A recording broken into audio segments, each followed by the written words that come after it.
को नहाते हुए देख साजन बेकाबू हो गया था, पर शायद सोना शर्म के से पानी पानी हो गई थी। सोना एक शादीशुदा महिला थी। इसका एक 3 साल का बेटा भी था। उसका पति दिल्ली में सिलाई की कंपनी में काम करता था और 2-3 महीने में आता जाता था।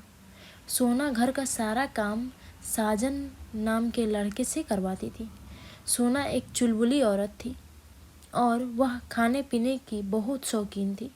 वह जैसे छोटे मोटे काम बाजार से सब्जी लाना और मार्केट से पानी की बोतल लाना, वह सब काम उसका साजन करता था। इसका एक और रीज़न था। साजन अभी एक 21 साल का नौजवान लड़का था और वह मन ही मन सोना को चाहता भी था। वह जानता था कि सोना का पति बाहर रहता है, तो वह सोना के घर आता जाता था। उसके सोने के घर आने में कोई दिक्कत भी नहीं होती। जब भी वह आता तो सोना हल्का सा मुस्कुरा देती। इस मुस्कान पर साजन इतना फिदा था कि वह अपने घर में काम और उसके घर में जगह काम करता था। मोहल्ले के सभी लोग इस बात से वाकिफ थे कि इन दोनों का फिल्म कुछ चल रहा है, जबकि यह हकीकत थी।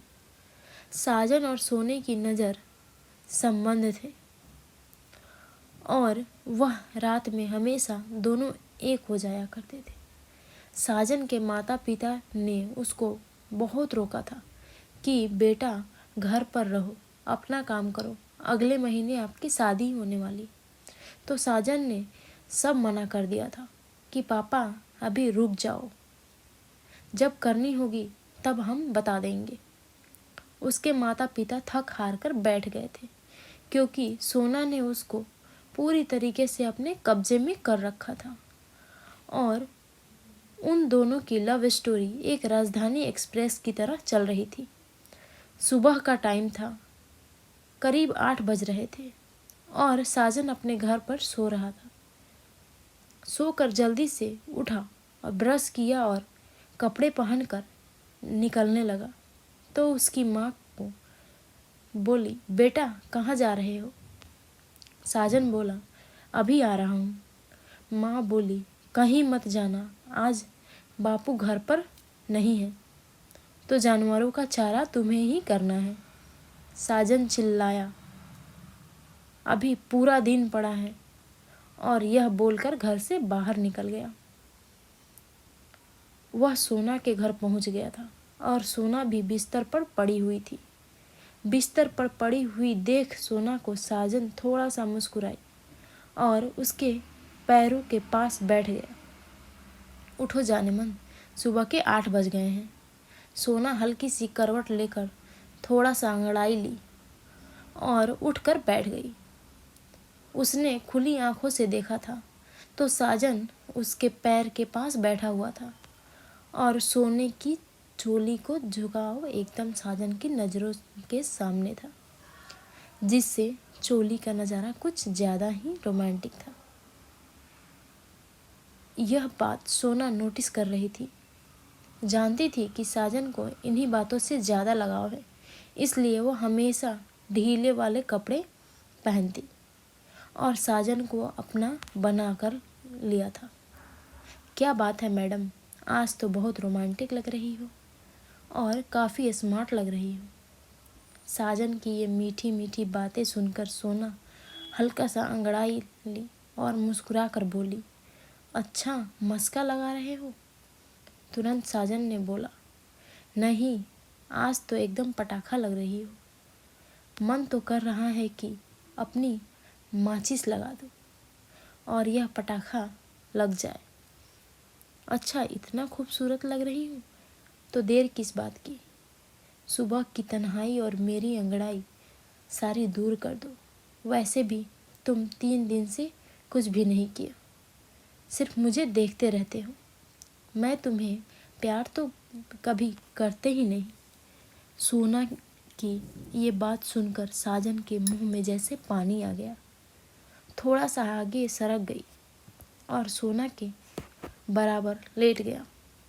अब दोनों की नज़रें एक दूसरे की आंखों में थी और दोनों मुस्कुरा के एक दूसरे से बात कर रहे थे, क्योंकि सोना के घर में कोई बाहरी आदमी आता जाता नहीं था। इसलिए दोनों बेफिक्र होकर पास में लेटे हुए थे। सोना का पति पिछले 3 महीने से नहीं आया था। वैसे भी सोना अपने पति से इतना बेफिक्र थी कि वह कभी उसके बारे में सोचती भी नहीं थी, क्योंकि हर महीने उसका पति पैसे भिजवा देता था और सोना जी भरकर शॉपिंग करती। घर में ना कोई नंद, ना कोई देवर, ना कोई सास ससुर, कोई भी नहीं था। इसलिए सोने की मनमानी और चल रही थी। दोनों पास में लेटे एक दूसरे को देख रहे थे और थोड़ी देर बाद वहाँ पर भी आए कि सोना नहीं उठकर गेट की कुंडी बंद कर दी और लाइट तेज जल रही थी, तो उसने हल्की लाइट भी जला दी और ज़्यादा वाली लाइट बंद कर दी। सोना का बेटा बीच में सो रहा था, तो सोना ने उसको उठाकर साइड वाली चारपाई पर लिटा दिया और फिर वह प्यार से साजन के हाथ में हाथ रख कर बोली, हाँ, जब आप बताओ क्या सेवा करूं। सोना की बात सुनकर साजन खुश हो चुका था। वह समझ चुका था कि अब थोड़ा सा काम बनेगा।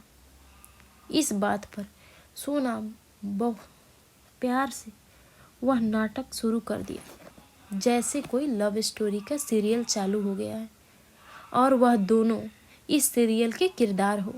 करीब 10 मिनट तक गेट बंद रहा और अंदर दोनों एक दूसरे को प्यार करते रहे। अचानक गेट पर किसी ने खटखट की आवाज़ करी। सोना चौंक पड़ी।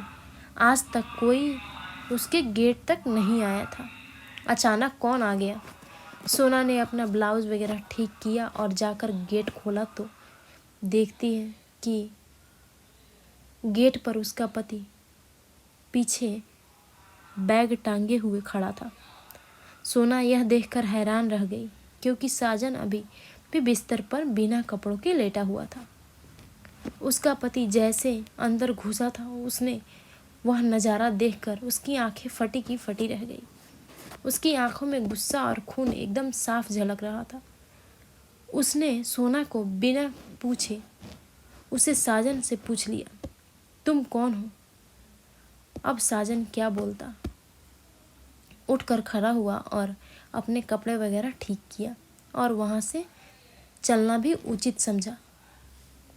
लेकिन पीछे से धक्का देकर सोना के पति ने उसको नीचे गिरा दिया। बेवकूफ़, जाता कहाँ है? अभी तो मैं तेरा पूरा हिसाब भी नहीं लिया है, और जो तू मेरी बीवी के साथ कर रहा था उसका हिसाब लिए बिना तू कहाँ जा रहा है? यह बोलकर उसके पति ने दूसरा थप्पड़ साजन को जड़ दिया। यह थप्पड़ इतना तेज था कि साजन का सर दरवाजा से टकरा गया और वह बेहोश होकर गिर पड़ा। सोना बहुत डर गई थी और वह साड़ी पकड़े और वहीं पर खड़ी थी। थोड़ी देर पहले जहाँ पर प्यार का नाटक चल रहा था, वहाँ पर सन्नाटा का माहौल था। सोना के पति ने जैसे ही थप्पड़ सोने की और मारना चाहा, तो सोना ने हाथ बढ़ाकर उसका हाथ पकड़ लिया और बोला, मुझे मारना मत, ठीक है? बैठो, पहले पूरी बात सुन लो। सोना जैसे अपने पति के हाथ पकड़ा तो सोना के पति को बहुत गुस्सा चढ़ा। उसने साइड में रखे बड़े से चाकू को उठाकर सोने के मुंह पर 3-4 बार कर दिया। अब सोना को चाकू लगते ही खून की धार निकल पड़ी और सोना वहीं पर बेहोश हो गई। उसके बाद तो जैसे सोना के पति ने चाकू की बरसात सोना पर कर दी। करीब थोड़ी देर बाद सोना मर चुकी थी, क्योंकि उसके शरीर पर इतने घाव लगे थे और खून सारा निकल गया था। लेकिन साजन अभी बेहोश था और हल्का फुल्का इधर उधर कर रहा था। सोने का पति ने देखकर उसको भी मारना उचित समझा और उसके गर्दन पर पांव रखकर खुद खड़ा हो गया। कुछ पल तड़प कर वह साजन ने भी दम तोड़ दिया और 5 मिनट बाद उसका पति वहीं बेड पर बैठा। उसके बाद बाहर निकला और मोहल्ले के कुछ लोगों को कुछ बात बताई, तो सभी ने हामी भरी। इन दोनों को तो यही नाटक कई महीनों से चल रहा था। उसके बाद पुलिस आई तो सारी बात सोना के पति ने पुलिस को बता दी। सोना के पति को जेल भेज दिया तो दोस्तों, इस कहानी से हमें यही शिक्षा मिलती है कि प्यार मोहब्बत सिर्फ मन तक अच्छा लगता है। किसी की इज्जत से खेलना और किसी के घर में माँ बहन के साथ यह सब करना अच्छा नहीं होता, क्योंकि बुराई का नतीजा अंजाम हमेशा बुरा होता है।